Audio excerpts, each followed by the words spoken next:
You need a shot timer because that which gets measured gets worked on. The Range Tech Timer is the official timer of Active Self-Protection because it is versatile, reliable, feature-rich, and very economical. Check out all it can do at the link below. Hey folks, welcome back to Suck Less Saturday. I am your host, Neil, and I've got a really cool one for you this week. I am taking a class this week in Arizona, sunny Arizona, with my new friend, Jeff Gonzales. I am having a blast here. We're halfway through day 2. My legs are sore, my head is full of new stuff, and I'm having a blast. So I want to take a few minutes here and have you introduce yourself a little bit, tell people who you are, and then I'm going to tell them why they should train with you. Fantastic. So my name is Jeff Gonzales. I'm president of Trident Concepts. My background comes from Naval Special Warfare. I spent the better half of my adult life on the East Coast and the West Coast as an operator, finished off as an instructor. I left the Navy and I started doing the same work, just doing it for a different agency. And I did that for a pretty substantial amount of time. And in the process, I stood up Trident Concepts.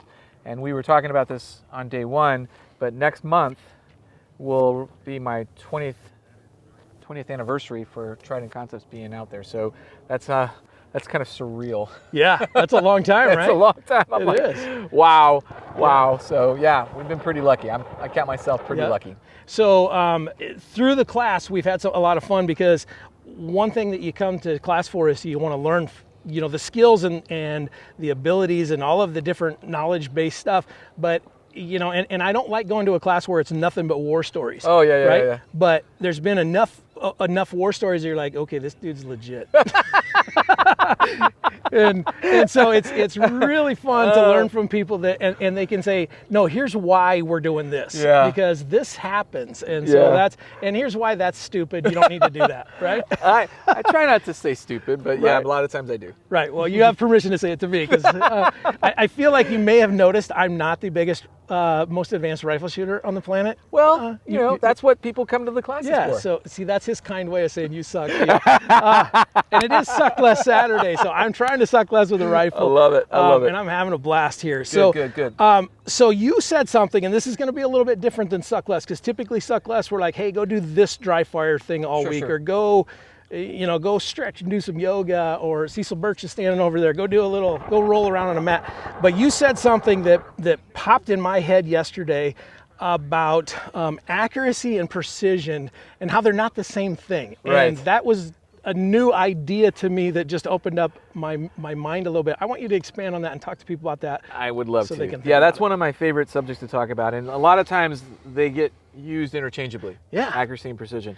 And they're actually different. And they're different in two main ways. The precision is about your ability to be consistent and replicate the same action, same activity, same motion, whatever it might be. That's precision. So in other words, when we're talking about shooting, that's how tight your shot group is. Right. You were able to replicate the same fundamentals over and over and over again, and as a result, you shot a nice tight group.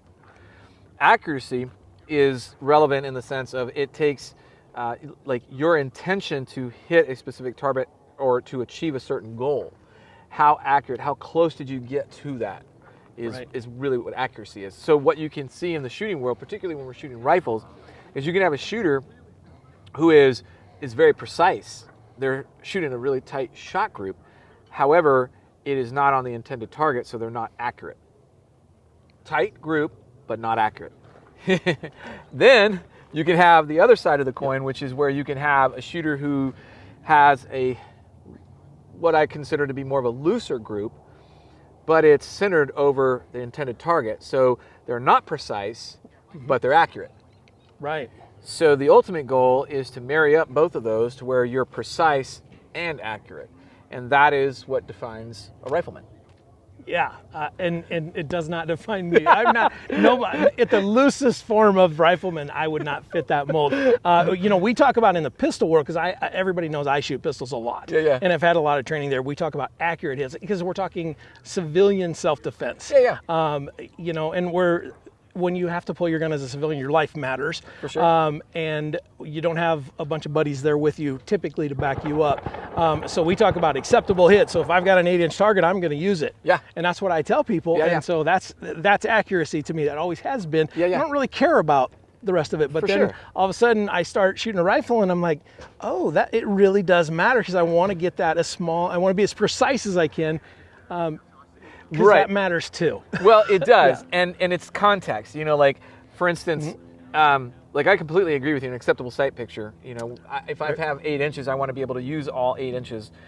And where we kind of try to help guide the student along is when we start to talk about being able to, like, use what available target size you have, which is the exposure, relevant to the distance that you're shooting at, with regards to the time that you have for all of that. And that's that time, distance, exposure that we talk about. And that's where you start to kind of like in the very beginning, the more precise your shot group is and the more accurate it is, the more, the more fluctuations you can have in being right on. You don't have to be perfect in that sense. Because when we're shooting handguns, most of the time, especially for self-defense setting, we're shooting those fairly close. But a rifle obviously gives me the ability to extend that distance and maybe use a little bit more standoff to engage a target. And that could be anything from 15, 20, 25 and beyond, right? Right. But at those distances, that's where you have to really be able to marry up that precision and accuracy. And that's where you have to understand that time, distance, and exposure. I love watching the student who starts to learn that and actually can appreciate, okay, what am I shooting at? I'm shooting at 8 inches. Well, I don't have a time standard, so I can take my time, or I can try to accelerate and take advantage of the target size, right? I love because when you're what's happening there is that shooter is going through a revelation of understanding realities, right? They're able to take in the information they're seeing in real time and in a nanosecond process that information so that they can create a firing solution, firing formula that is relevant to what they're actually seeing. That is gold. That is absolutely, whether it's a handgun or a rifle, it's gold. And that's the ultimate achievement, is to try to pass that information on to the students so they can actually become that little mini computer that just does all that formula work, all that problem solving in the blink of an eye. Awesome. Yeah. I'm telling you guys, so this week I don't have an assignment for you other than think about this. Just consider the idea of precision and accuracy. Precision, getting a nice little tight group, but then accuracy is hitting the actual target. And for me, where it really dawned on me is when we were standing out here at 50. And I had a little bit of ip with some tech and anyway, it was a long day yesterday. But I did get to use a really cool rifle. I'll tell you that later. But today I've switched over to an LPVO, which is new to me as well. For sure. And I can get some precision, but now I've got my groups are getting better. And now I've got to figure out. Now I got to put the groups where I want them. And it really matters at 50 yards.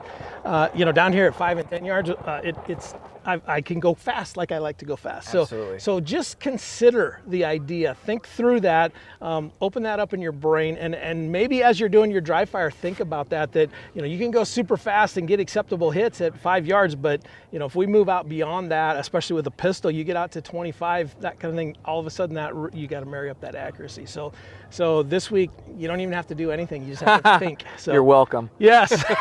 And if you guys ever get a chance, man, this is a fun class. You get to shoot a bunch of rounds, you get to hang out with a lot of cool people, you get to hear some the war stories that he keeps them pretty minimal, but the war stories you do hear, they're fun. They're worth the price of admission. So I appreciate that. All right. Thank you very much. Thanks for doing this. My pleasure. Appreciate it, Jeff. Thank you all. See you next week.